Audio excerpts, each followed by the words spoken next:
Good morning, everyone. Welcome to our Thursday morning trading room.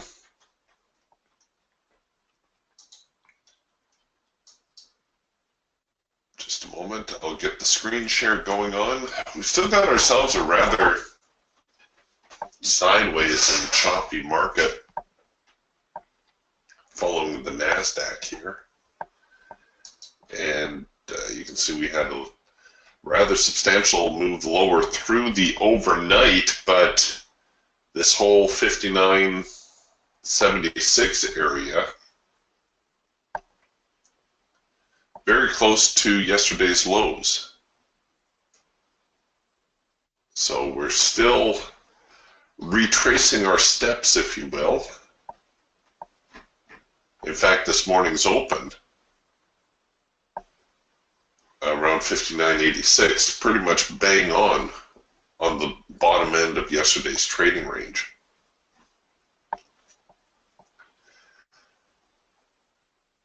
So there we are. We're still kind of drifting sideways. Trade forecaster says we are in swing mode, moving into scalp mode in about 20 minutes time.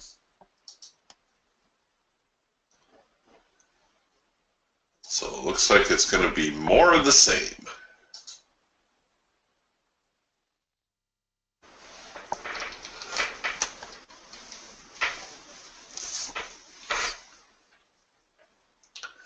Just have to wait them out.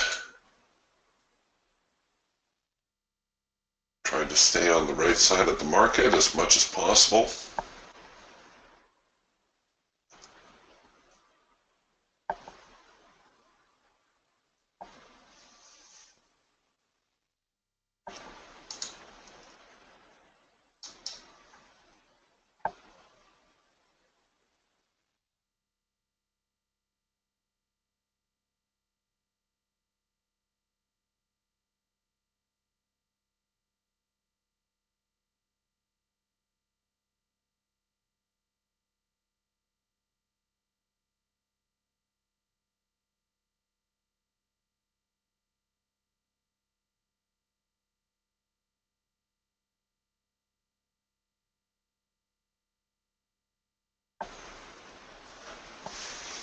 All right, so it looks like we've got a little bit of a bearish slant to the morning right now.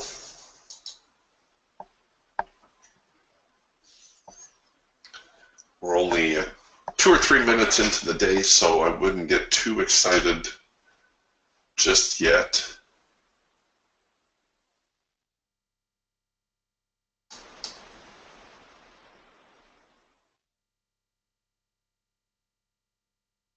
Here on the Raptor, we just produced a hard edge bounce.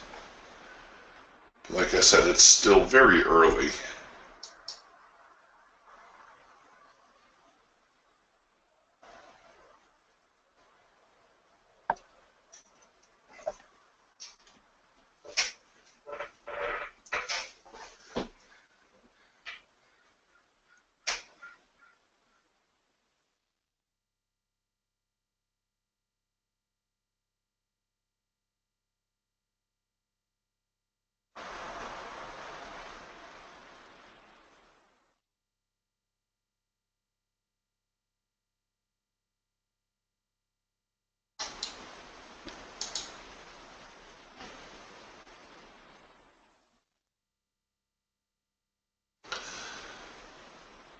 Well, that's a pretty decent move back to the lows.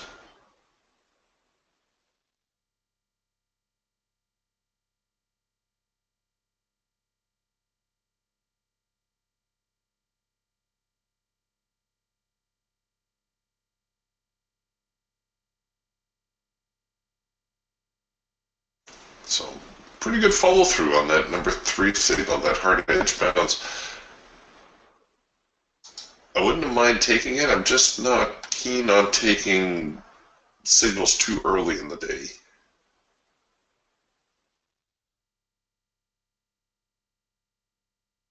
Although that one did work out very nice.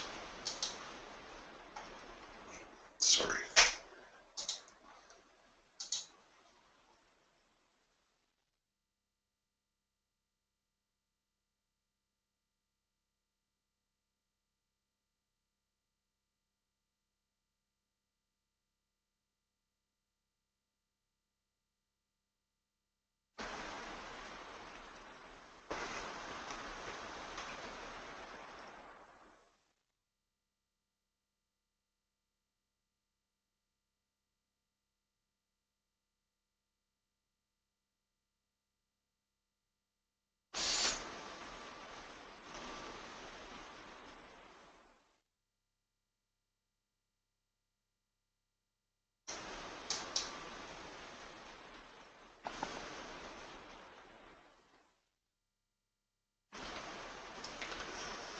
Well, what do we think? Is that going to be a bear session today?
Getting a little bit of a pushback.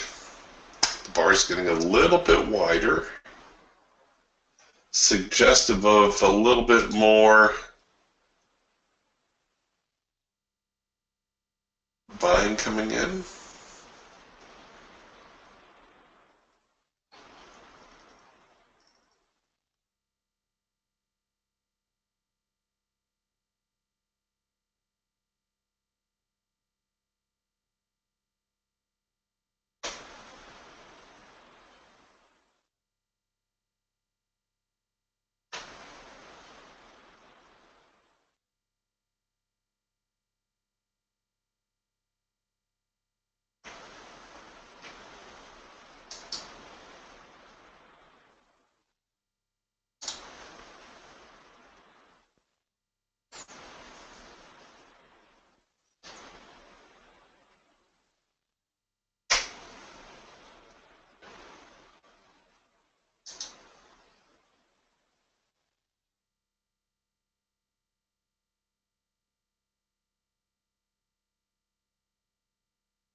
Okay, looks like we've got a little bit of a bottom forming.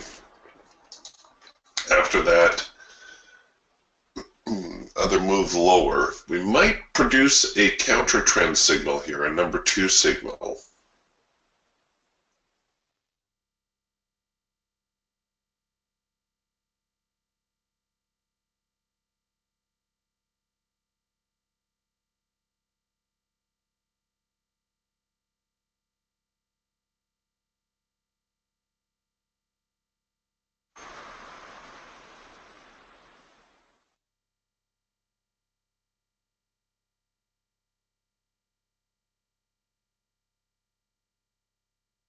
Or not.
the Falcon working on a possible late filter entry signal. The trend line's already flipped over, pardon me, the filter has flipped over. Trend line still the red color, hasn't changed color. In a macro pullback situation here in the hawk, but we do have a little bit of a double bottom right here. And that's what's got me keen to buy the Raptor if I get a number 2 signal. We have a double bottom, so there's my test of the extreme. I'm waiting now for a buy signal.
All right, another retest here of the lows.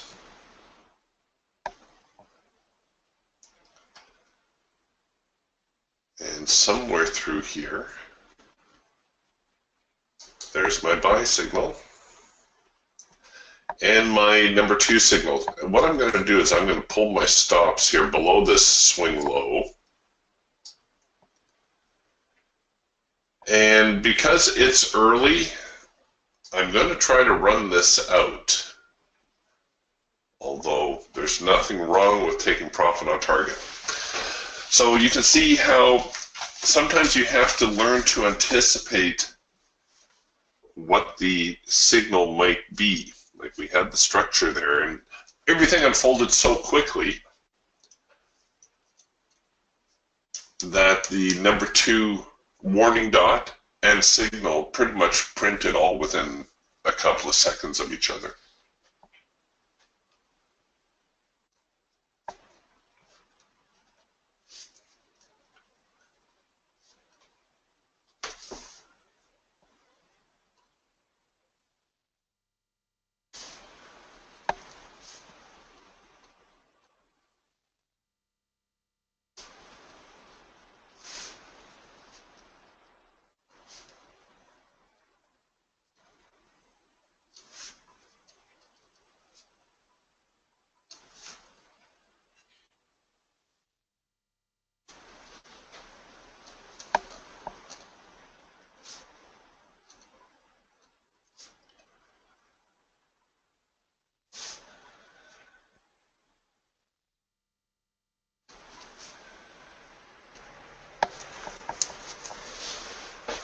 Okay, well, they're dragging their feet.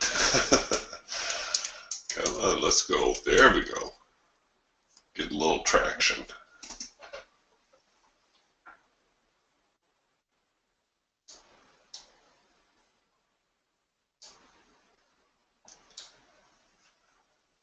Let's see if we can't get it back toward the high of the morning, around the 59.90 mark.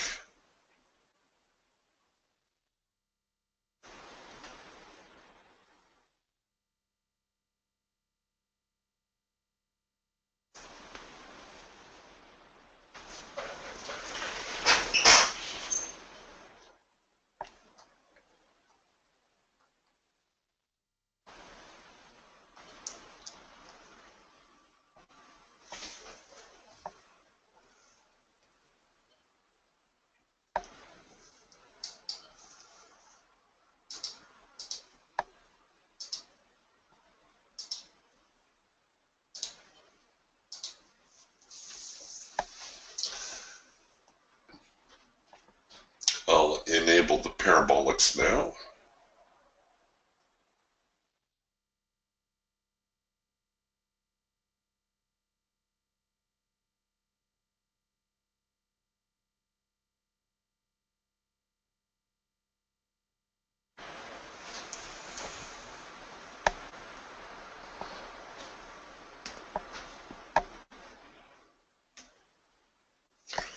And we're back into the hard edge, so it's possible we're going to see a reaction here.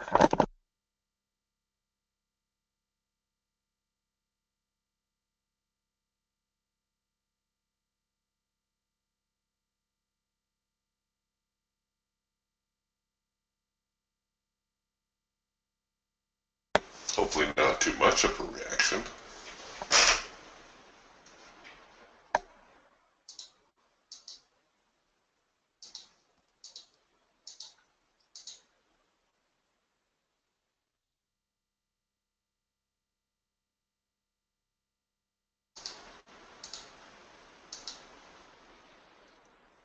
Shoot.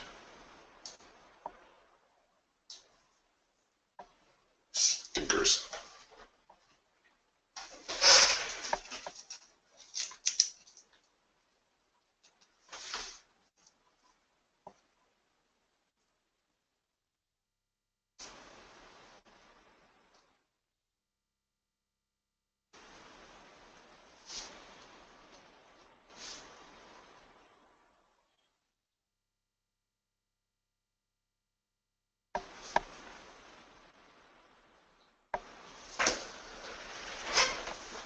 All right, well, this may try to be an early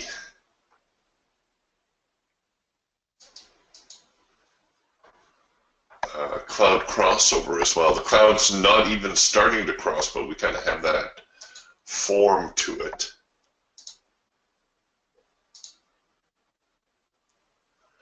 We've got a macro pullback here now in the Hawk, and we're working a trend change signal there on the Falcon. So there are other buying opportunities if you were looking to try to get in again.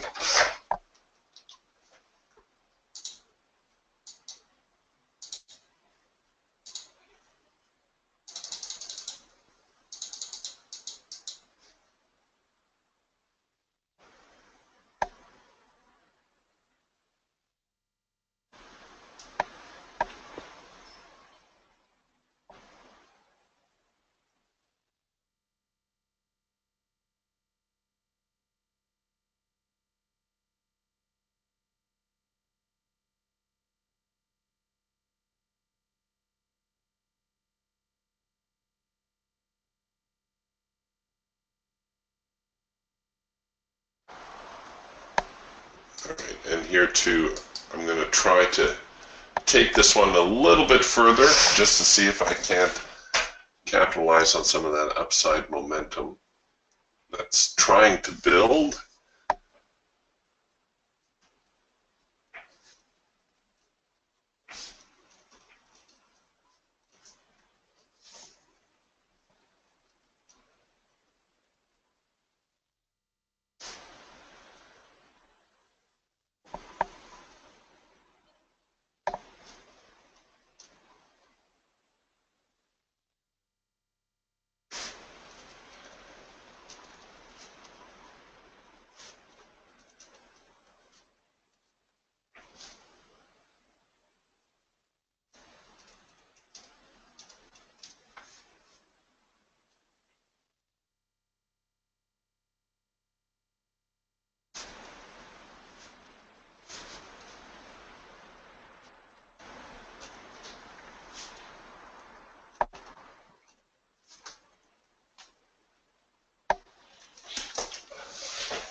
Come on.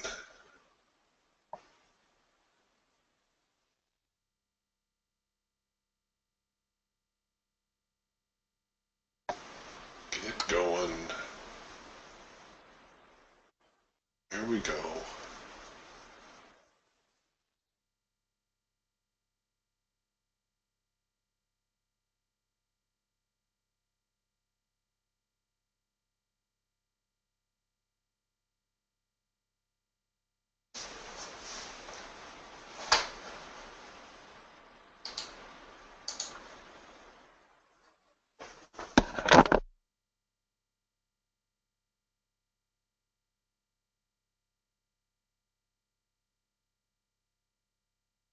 So had I just scalped, I would have my profit objective here, but of course, I gotta try to get cute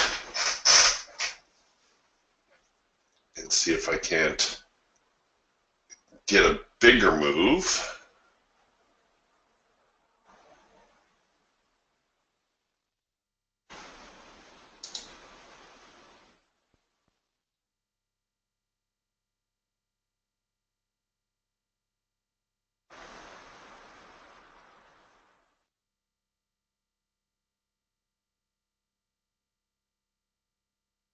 Come on.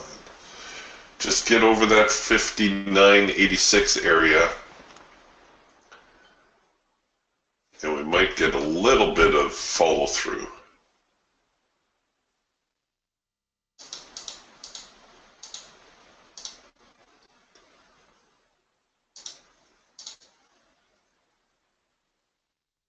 All right, I'm going to take the trade to break even now, take my chances.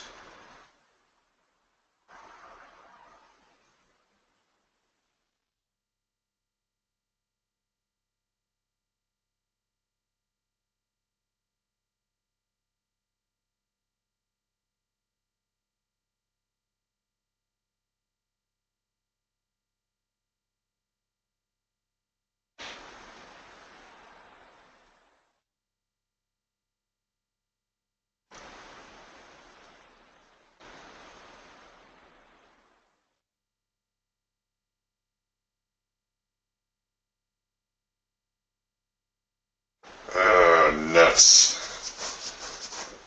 They're starting to push back again. Doggone it.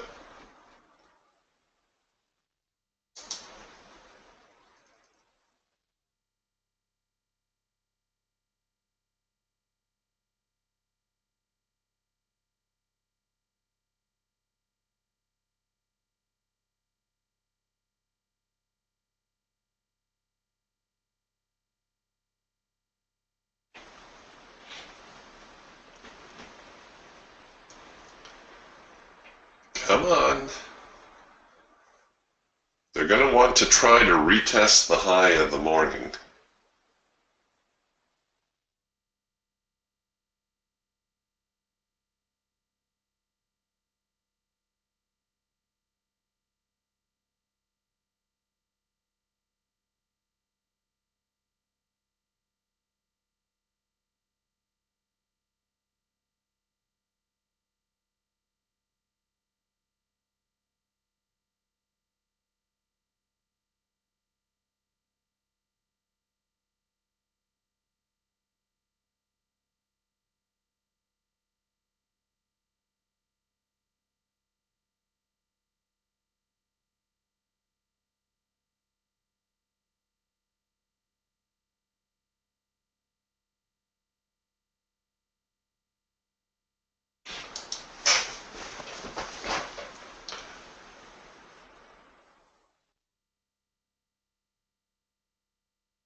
So we're getting a little bit of selling showing up.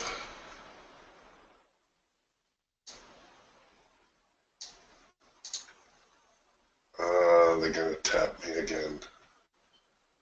Yep.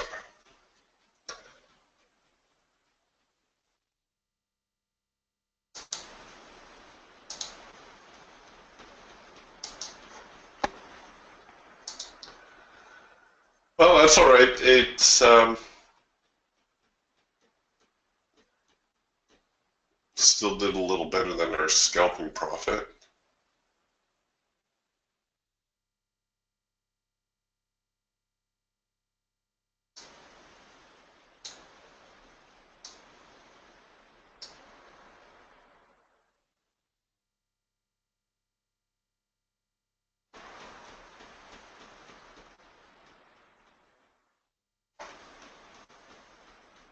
And now we're just kind of on hold.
Okay, so we're getting a little bit of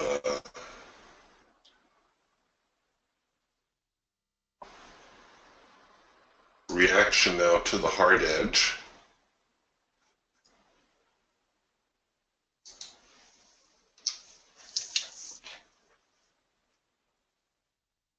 Which is to be anticipated. That is the target, of course, for the counter trend signal, the hard edge of the trading band.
Are we going to get another? Wow, this is a little bit of a messy four-arrow consolidation, but we did just get a buy signal here in the hawk.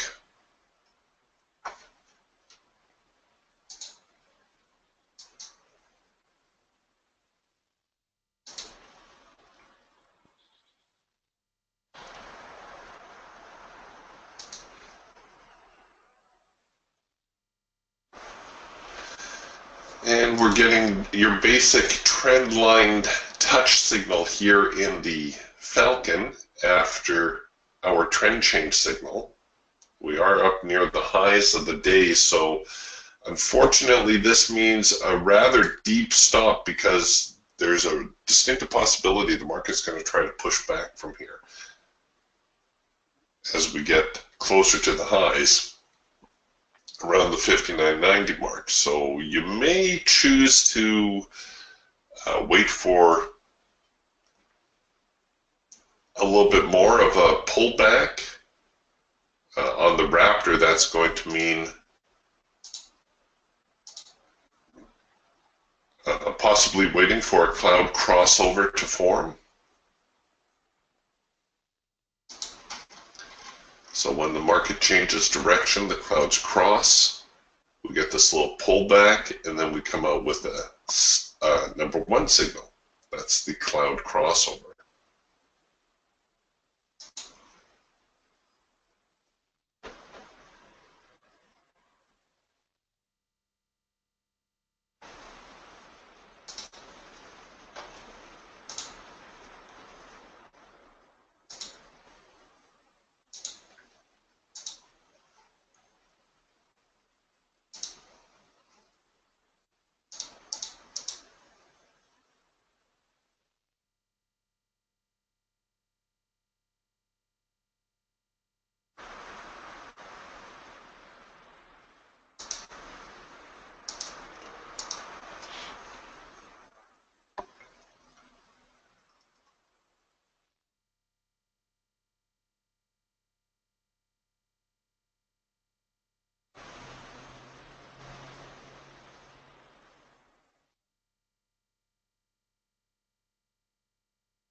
All right, so this technically is a hard edge bounce.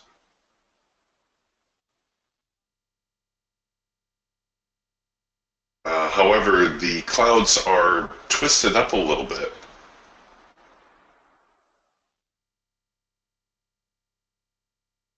And therefore it did not print as a hard edge bounce, a number 3 signal, but that's what it is.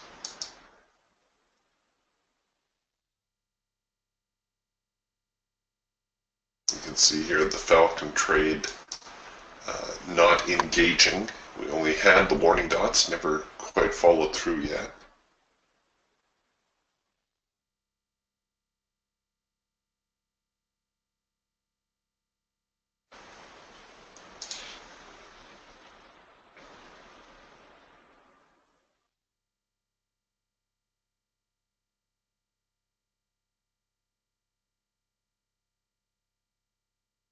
Oh, Steve took a break-even stop He said he moved his stop to break even a long time ago, got stopped out, but we knew it was going to retest the highs. Yes, that's where they were heading, and they still might. That was a pretty decent push higher by the buyers. Of course, the sellers stepped up out of the gate.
Okay, that red bar buy had some follow through.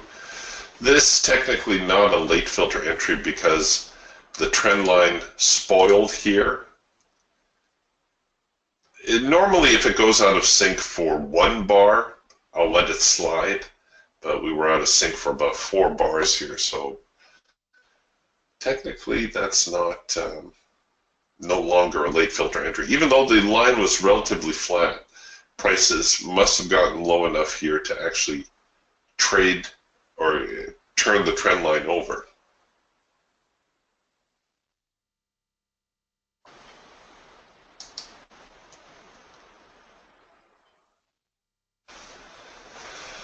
Well, I guess I should have just been all in, all out on my trades today.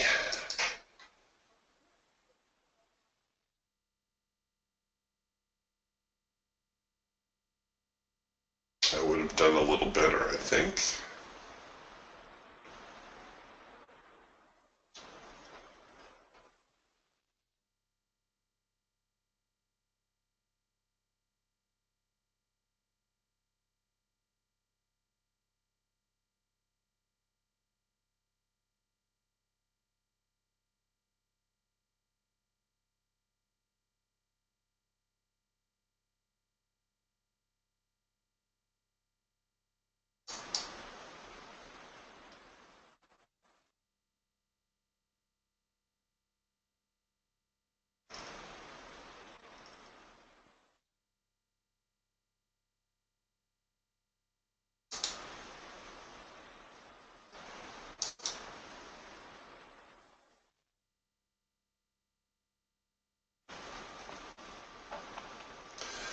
So we're kind of hugging the hard edge of the trading band here on the Eagle and on the Raptor.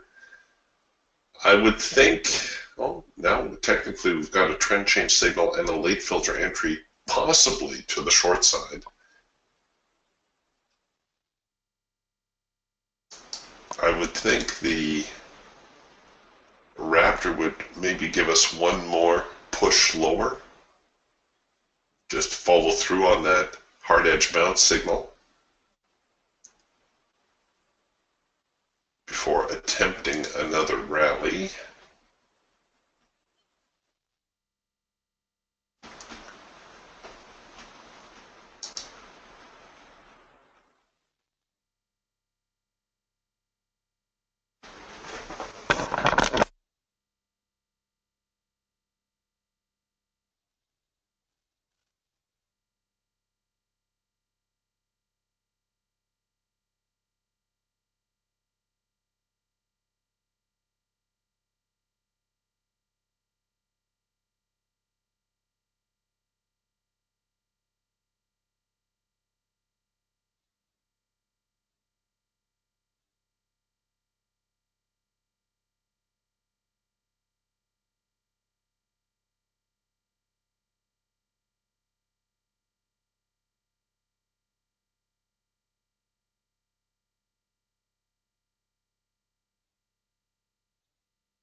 if you're really anxious for a trade, you could treat this as a very early cloud crossover. The clouds partially crossed. We have our pullback. In fact, we have a couple of pullbacks.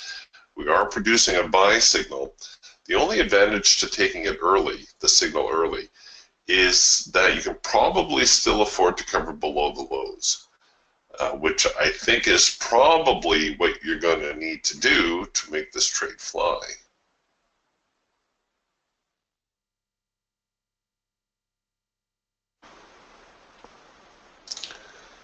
It's not the kind of trade that we can keep our stops overly tight.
Well, what are they going to do? They're just kind of stuck here. The market is so balanced.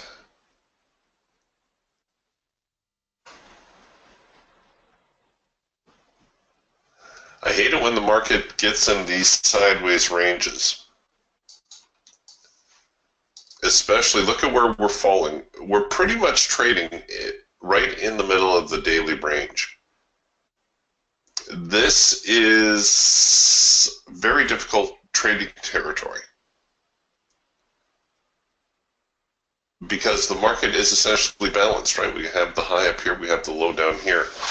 It's going to be tricky to call, and we're going to need a little bit of luck to stay on the right side of the trade. Right now, I'm still favoring the buyers because they had controlled the last swing.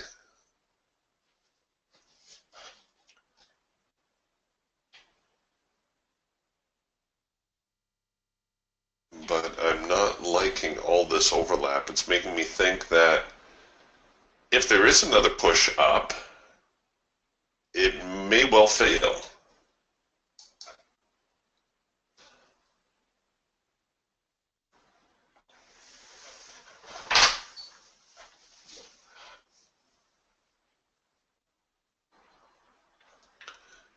I'll put this back on the shelf for now. Yeah, the hawk, all yellow bars, all clusters of yellow bars. No follow through here on the Falcon. Trade forecasters saying we're in scalp mode, going to be moving into trend mode shortly, so maybe that will get something going.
The E-mini also rallying a little bit stronger than the NASDAQ here, but still nothing to get too excited over. All right, I wonder if we're going to get another hard edge bounce. If we get a hard edge bounce here, I may try a short-term sell. Obviously, we're into the hard edges. The market reluctant to head higher. Well, it's reluctant to head lower as well, but we'll see. There's the hard edge bounce. Can I set up to short? I'll probably short below that low, cover above the high in the morning. This really hit and run style trade. In fact, you might be better off even just with a scalp target.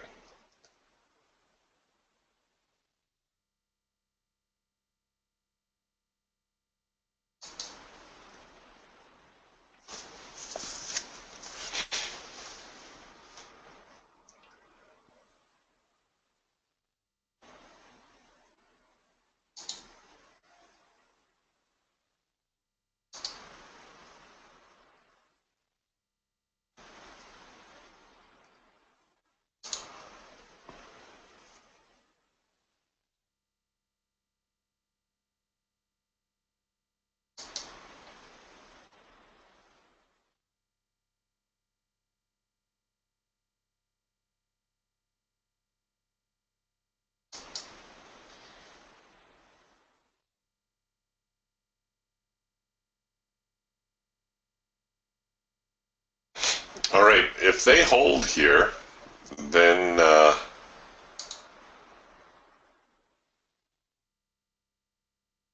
we're almost guaranteed a rally.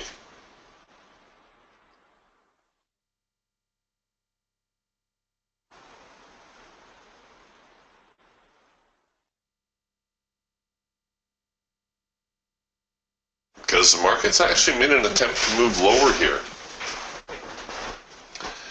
And if it fails to do that,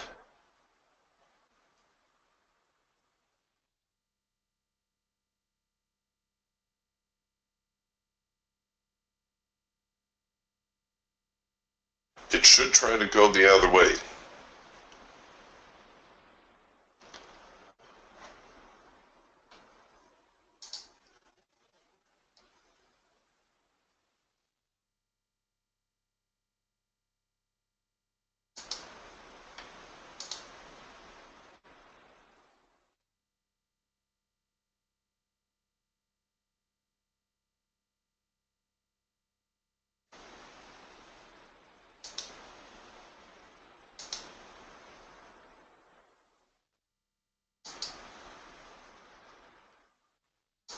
All right, everything else still really, really flat, really neutral.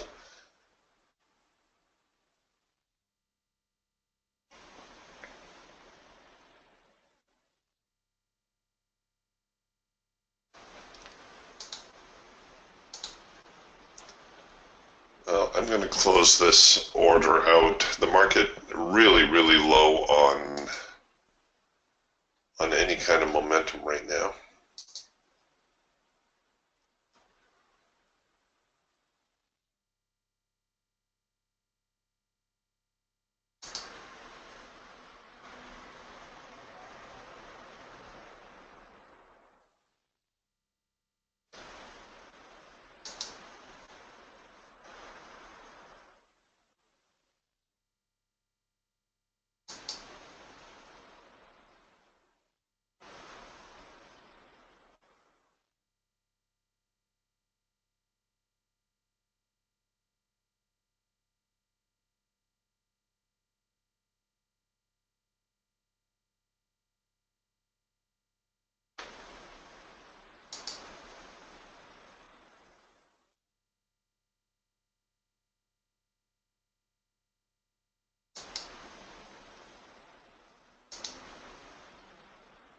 No, there they go. They are heading lower.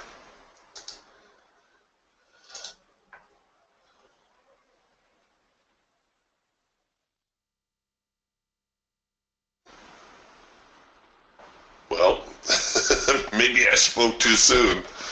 They tried to head lower again.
All right, so the buyer's going to make another go of it. And like I said, this, you could interpret this as a very, very early trend change signal, or you can wait for the proper trend change signal. The advantage, of course, to trying to get in early is that you can probably try to cover below the lows, or maybe not.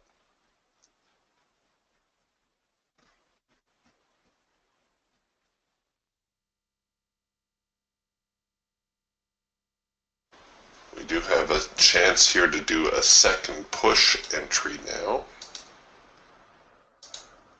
And that might allow for a tighter stop. The second push entry simply means you allow the signal to engage, see where the market flinches, and then look to enter above or below there.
Sorry about that. Audio button was off.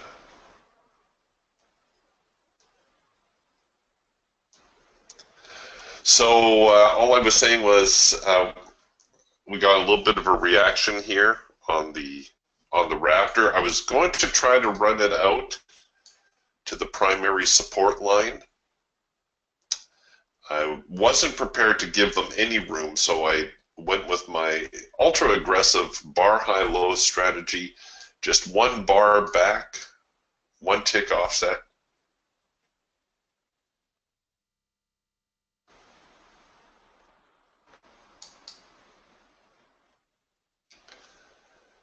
And we also produced a first micro macro cross signal here on the hawk that has just engaged.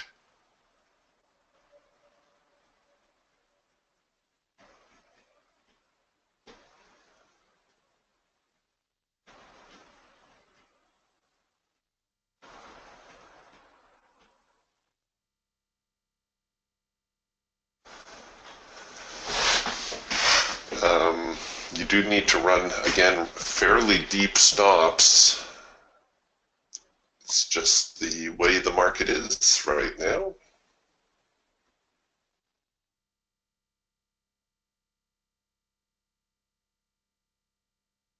Sellers are going to push back somewhere through here. That you can pretty much count on.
Okay, got a little bit of follow through there. We're going to get that push back because now, even though our cloud's not fully crossed, we are getting a little bit more bullish.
very sideways today, as was yesterday.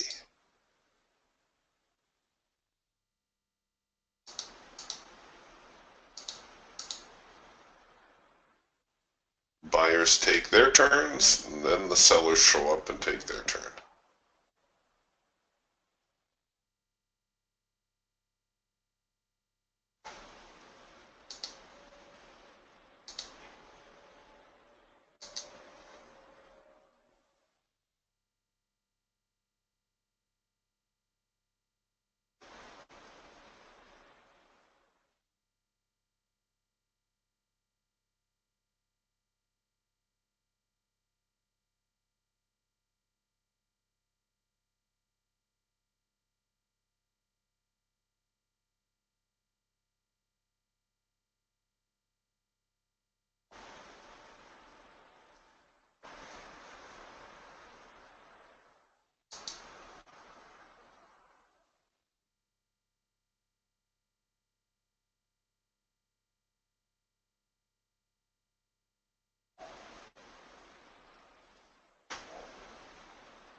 Well,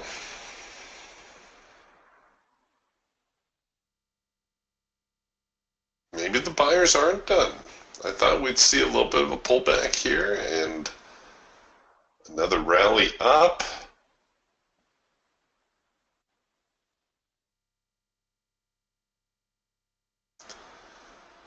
But they're not ready to do that just yet.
Here we are trading in slow motion again.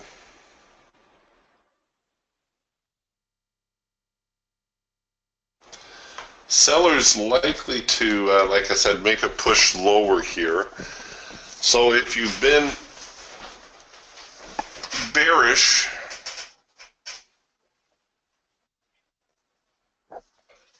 on the morning. You might get your chance here for a quick little sell, but we're not going to get a signal here.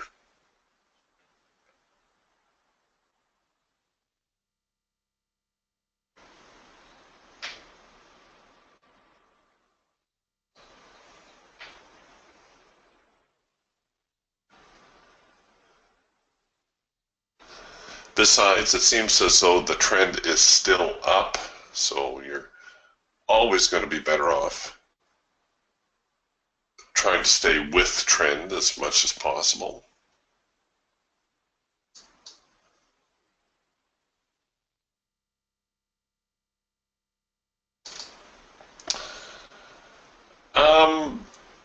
A great question here from Ryman.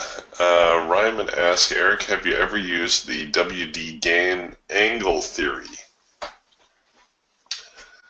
I've dabbled. The problem with Gann is it's difficult to do on Ninja charts. I don't think they have a Gann indicator. If you have access to one, or if you found one, I would love to know where you got it. But I don't remember ever seeing anything here like a Gann fan, and that's usually what they call it, a Gann fan.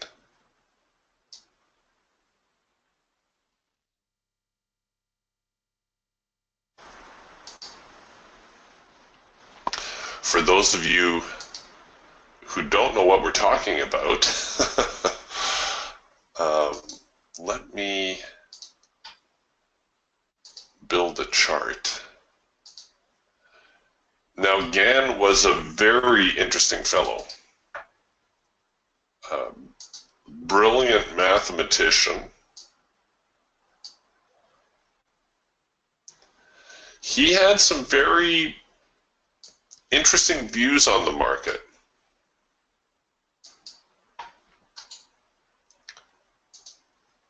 I wonder if I put my grid lines on,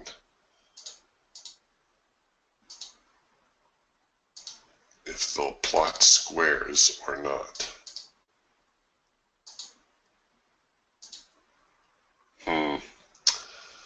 They're not square. I got a rectangular grid. What's up with that?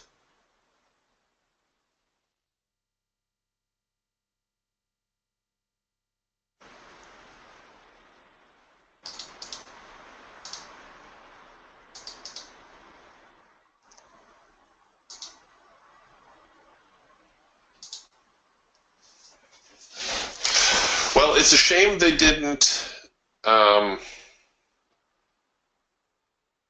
plot like a real grid, because then you could fake your Gann line. Okay, for those of you unfamiliar with Gann, he had, like I said, he was a brilliant mathematician. There's some very interesting stuff, Wikipedia type stuff, that you can learn about him. What he did was, he thought that trading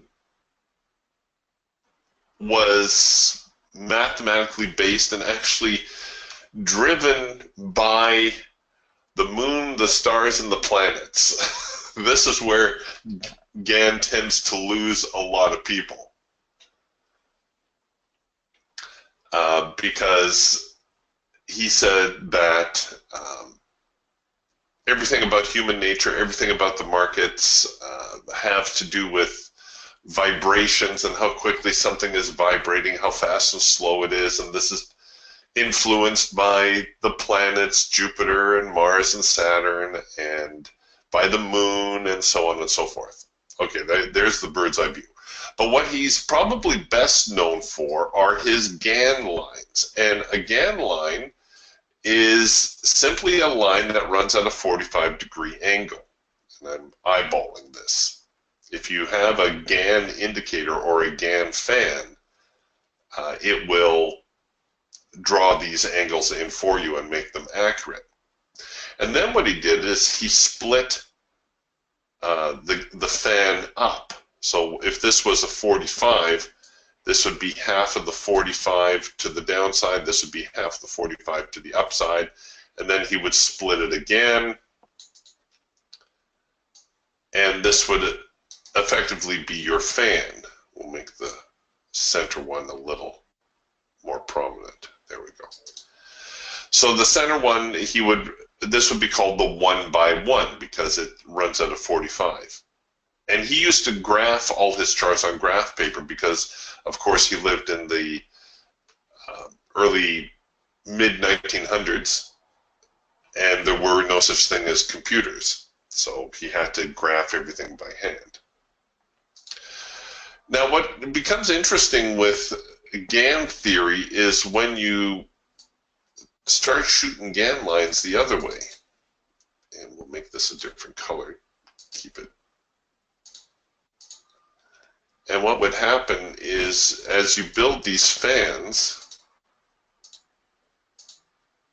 there would be places where prices would intersect,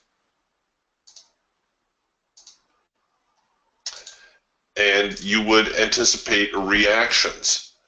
So I know it starts to look very convoluted, and that's another downside to Gann theory, but here's the Reader's Digest version.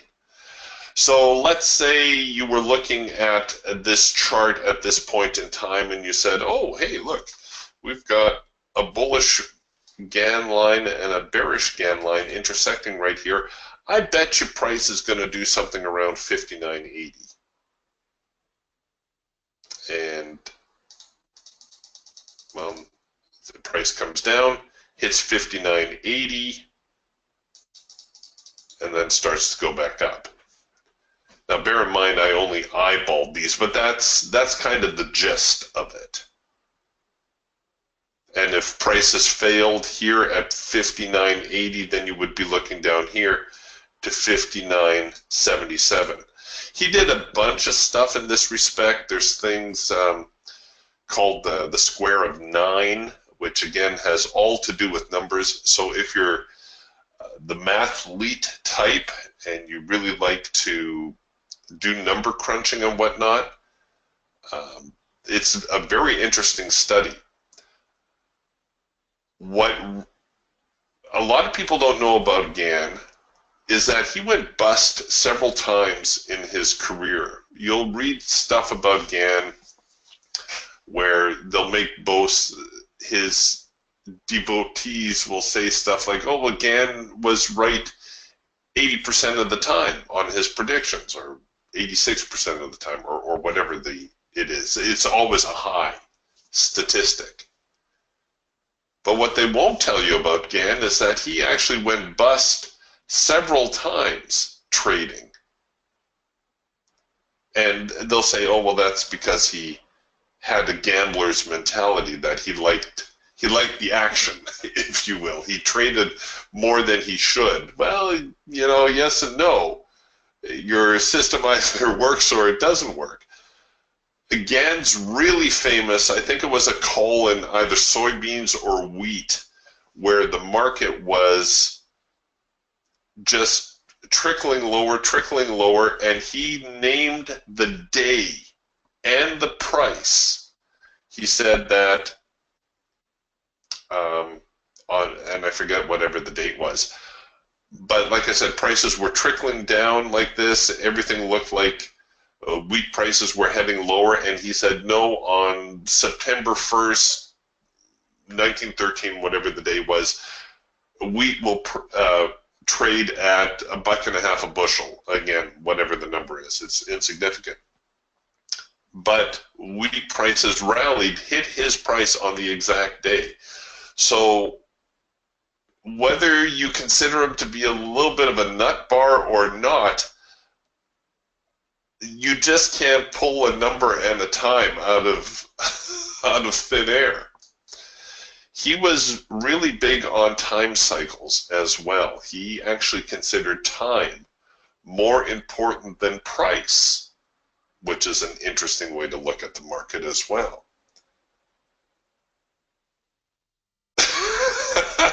Steve says everyone gets lucky occasionally. Yeah, maybe it was just luck. A lot of people shy away from Gann stuff because the lines can almost go on infinitum, right? You can clutter your chart with so many lines that it almost becomes impossible to decipher.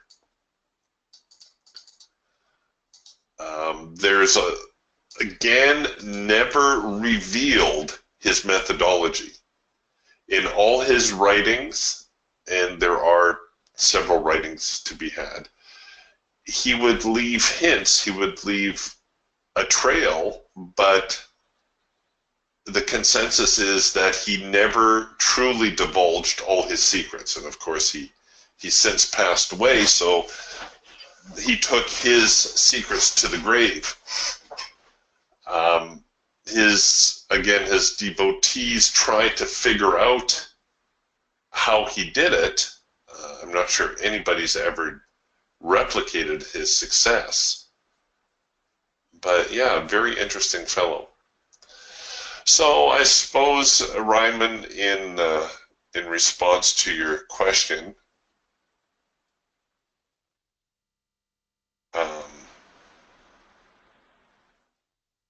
oh, great. Ryman has an angle calculator here I'll share with everybody in case you're interested.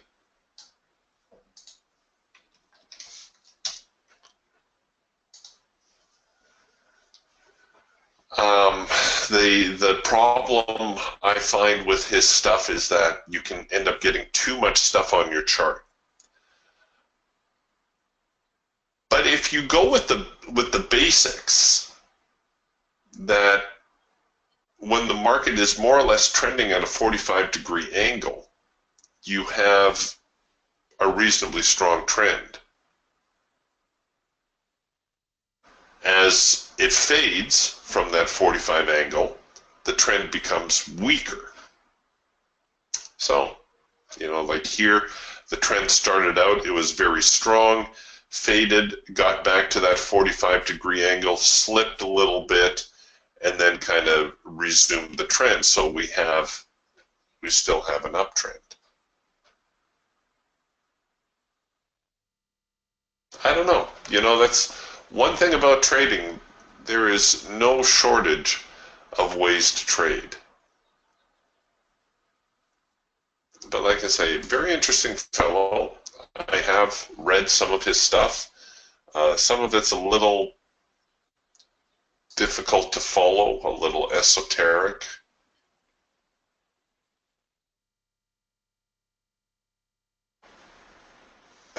Yeah, like Ryman says, the Gann system is interesting to look at. And, like I said, it's not like you can pull a time and a date out of thin air and actually figure out what the price of something is or should be. And it's not like that was a one-off. He did that on a couple of things, which, kind of solidified his reputation. But like I said, the consensus is that he took his true secrets to the grave. So while you can play with some of his tools and you might find some of the things interesting, and it's certainly very cerebral. If you're looking for, if trading is too boring for you,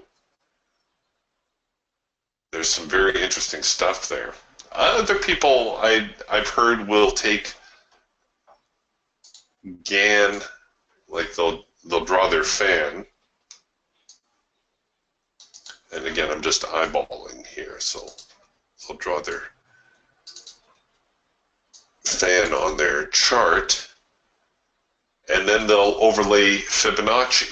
So you're kind of working both ends of the woo-woo scale. And what they'll do is they'll look at where the fan and the Fibonacci levels coincide. So you have one right here, and they'll say, oh, okay, well, it broke through, so the next, and I realize this line is very difficult to see because it's dark blue, but the next line is up here at 6002, and that's where we're going to intersect our last Gann line. Therefore, the market should rally to 6002 and then reverse. So that's another way that I've seen traders use it. You know, though, overall, Gann was a big one for staying with trend as well. And I was just about to say, overall, I think if you stay with trend, you will find yourself on the right side of the trade more often than not. And here's the easiest way. This will be a nice way to close out today's session. The easiest way for you to stay with trend is to build yourself a chart, a daily chart. And if you can't decipher a trend here, go find an 8-year-old. Go ask your kid, is this going up, down, or sideways? Well, to me, it looks like we made a very serious push up. We may be drifting a little bit sideways right now, but the overall trend still seems to be up. This little pullback in here, certainly not enough to reverse the market, in my opinion. Therefore, if I believe the market to be up, I'm always going to do better on the buy side, aren't I? If I only looked at buy signals today, I would not have had a losing trade.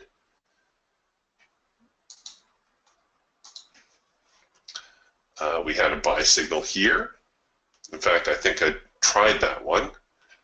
We had another buy signal here. It's a failure of the green bar sell, or you could have waited for the first micro-macro cross here. So, oh, even a red bar buy signal here. So several buy signals on the hawk. Here on the Falcon, again, no losing trades. You would have had a trend change signal here. Would have another trend change signal here.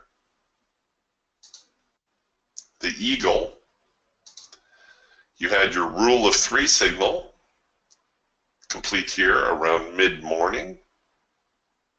And I don't know if that's to the profit target yet, but it should be close. Yeah, there you go. You're at the profit target. And it's not like you have to chase every single one of these signals, right? You can hold out for the best ones.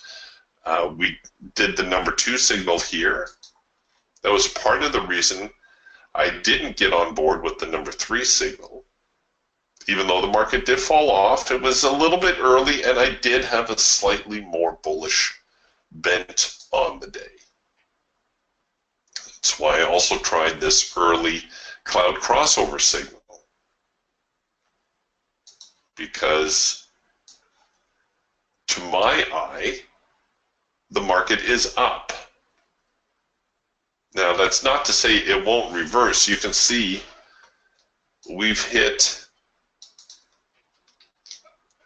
the 60, 23, 24, 25 area recently, and before that we topped out at 60.05. So we've got some serious resistance to contend with here, and this may well be developing into a larger wedge / pennant type formation, in which case a break to the short side is definitely possible. But, you know, we've got a long ways to go before we get there. I've mentioned this before as well, but you take a look at this run up here. The market definitely looking bullish, right? We're gapping higher. We're just every day we're finishing at least halfway through the session, if not near the highs or even at the highs.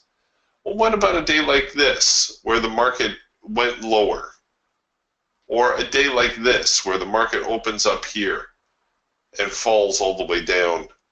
Even if I still only had my buyer's bias, look at the length of the tail on these bars. You're going to tell me there weren't some buying opportunities here? Of course there were. So even though the market opened up here, it had a strong bear session, let's assume that it fell all the way down toward the lows right out of the gate. Well, somewhere down here, the market recovered, and it gave us some sort of buying opportunity because it rallied, and at least by closing time, it was sitting around midway. So yes, there were better selling opportunities, but there were still buying opportunities. Next day, a bullish day. This day could have been a little tough to buy. You may not even have had any good signals here. Here's another day with a really long wick. So you know there was some, or a tail, you know there was some buying going on here. This day, definitely some buying, even though the market ended up closing near the lows.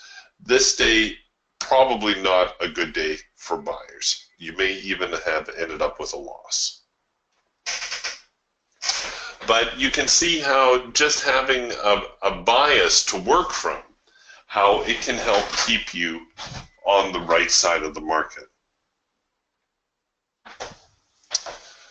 All right, boys and girls, I think that's where we're going to close up shop here for the morning.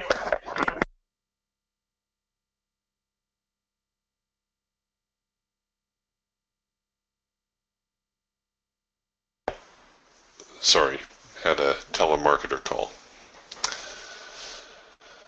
Okay, yeah, so there you go. I think we'll probably be safer on the buy side, but don't be surprised to see a little bit more of a pullback. We may have seen the move of the day so far, in which case the sellers, maybe the best they can do is just end up pushing the market sideways. Okay, gang, I will see you tomorrow. We'll talk to you then. Bye for now.